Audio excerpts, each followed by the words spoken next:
Olá, eu sou o professor Rodrigo Cordeiro. Estamos iniciando uma série de aulas sobre eletroquímica. Como o nome sugere, a eletroquímica é uma área de estudo sobre a relação entre química e eletricidade. Algumas reações químicas são capazes de gerar eletricidade espontaneamente, podendo ser utilizadas na fabricação de pilhas e baterias elétricas. Outras têm o comportamento inverso. Apesar de não serem espontâneas, elas podem ser promovidas mediante a aplicação de energia elétrica. Todas essas situações envolvem uma classe especial de reações químicas que investigaremos nesta primeira parte, as chamadas reações redox ou de oxirredução. Comecemos com um exemplo. Suponha que uma peça de cobre metálico, de coloração castanha, seja mergulhada numa solução aquosa de nitrato de prata incolor. Passado algum tempo, observaremos que um sólido cinza é formado na superfície da peça, ao passo que a solução se torna azul. Se quiser assistir a uma demonstração interessante dessa reação química, acesse o link na descrição desse vídeo. Mas o que está acontecendo aqui?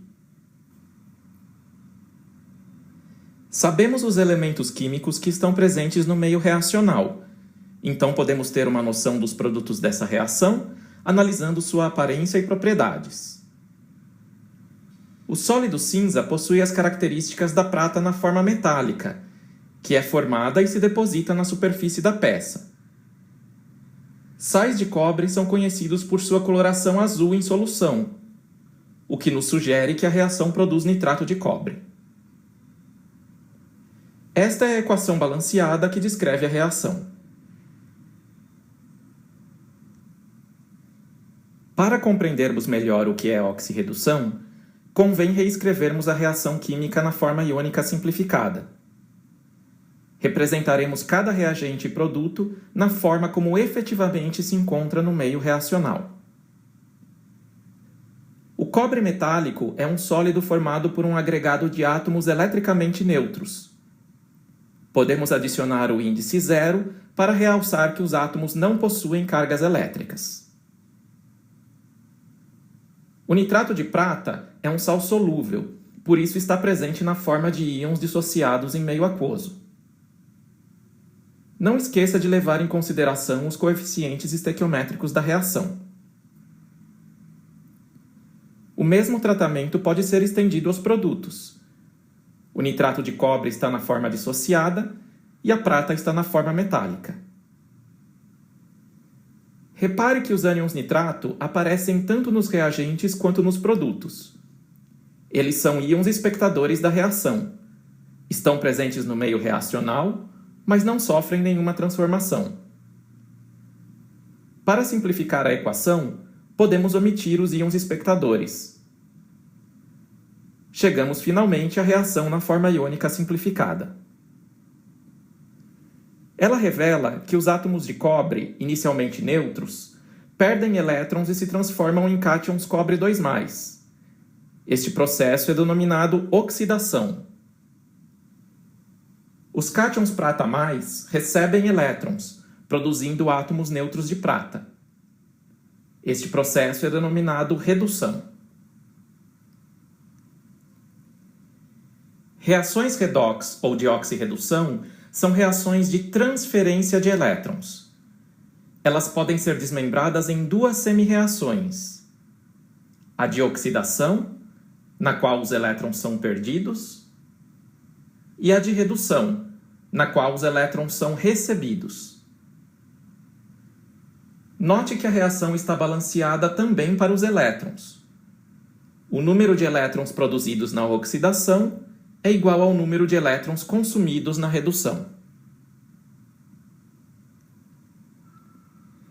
Nem sempre será fácil identificar prontamente uma reação de oxirredução. Olhe este exemplo. A grande dificuldade é que os reagentes e produtos são compostos moleculares e não íons monoatômicos como no exemplo anterior. A transferência de elétrons é acompanhada pelo rearranjo de átomos entre as diferentes moléculas. Mas analisando as cargas parciais, podemos verificar que também é uma reação de oxirredução. Na molécula de metano, o carbono possui carga parcial praticamente nula, pois é muito baixa a diferença de eletronegatividade entre ele e o hidrogênio. Já no monóxido de carbono, a carga parcial do carbono é positiva, pois ele está diretamente ligado ao oxigênio, que é muito mais eletronegativo. O aumento da carga parcial do carbono indica um processo de oxidação. Seguindo o mesmo raciocínio, concluímos que o hidrogênio da água sofre redução. Para facilitar a identificação de uma oxirredução, usamos um conjunto de regras práticas que resultam no chamado número de oxidação. O número de oxidação, ou NOx, de cada átomo é determinado de acordo com as seguintes regras. Se ele for um íon monoatômico, o NOx é a própria carga do íon, como nestes exemplos. Em substâncias elementares, compostas por um só tipo de átomo, o NOx é zero. Para elementos dos grupos 1 e 2 da tabela periódica, o NOx coincide com o número do grupo na maioria dos compostos. Na verdade, trata-se de uma repetição da regra número 1.